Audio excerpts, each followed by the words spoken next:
Hello,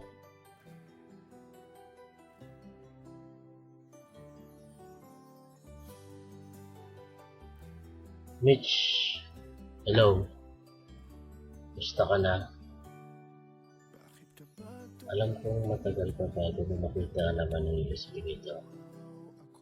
Pero sana, nasa mabuti ka pa rin kalagayan. Iingat ka palagi at puputihan ng trabaho dyan. Binigyan ka na ng pagkakataon, kaya tuparin mo na lahat ng mga pangarap mo sa buhay.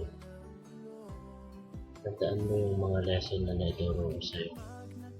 Sabi mo nga, patience is a waste of time.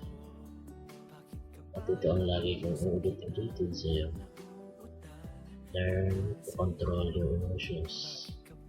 Ang huli ay ang aking motto, Carpe Diem, spell as CARPEDIEM, or seize the day sa English. In other words, just enjoy life. Sa totoo lang, mamimiss kita. Kahit nasa saglit lang tayo nag-banding, maalala ko yung times na kinukulit mo ako about sa mga agency, nagpapapunta sa abroad. Kahit na medyo nakukulitan ako sa iyo noon, alam mo, masaya pa rin akong tulungan ka. At ito na nga ngayon ang pinakahihintay mo. Huwag ka magsasawang magpasalamat at panalangin sa Kanya para bigyan ka ng gabay. Maalala ko rin yung times na food trip tayo. Naalala niyo? Minsan pa tayo nagpupunta para lang kumain.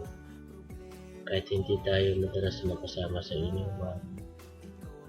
Naging masaya ako sa mga araw na kasama ka kung umiinom. Drink all the when ika nga. Angat ko lang ang mapasaya ka at kahit konti ay mapangiti. Bilang kaibigan na turingan natin ay napamahal ka na sa akin. Isa ka sa mga taong bumuo sa pagkatao ko dahil sa mga naibahagi mo sa akin. Ang mga sikretong sinabi mo sa akin ay mananatiling sikreto hanggang sa aking kamatayan.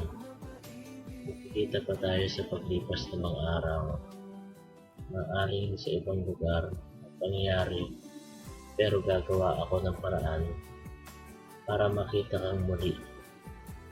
Ang lagi kong sinasabi sa iyo noon na nandito lang ako kung kailangan mo ng tulong.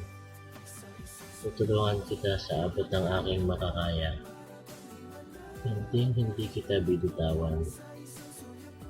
Kahit nasan ka man, huwag ka rin sanang bumitiw, aking kaibigan.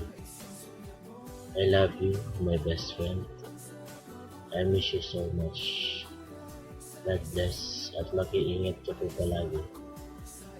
Ang inyong kaibigan, best friend, Chris, aka Spike. Ingat ka.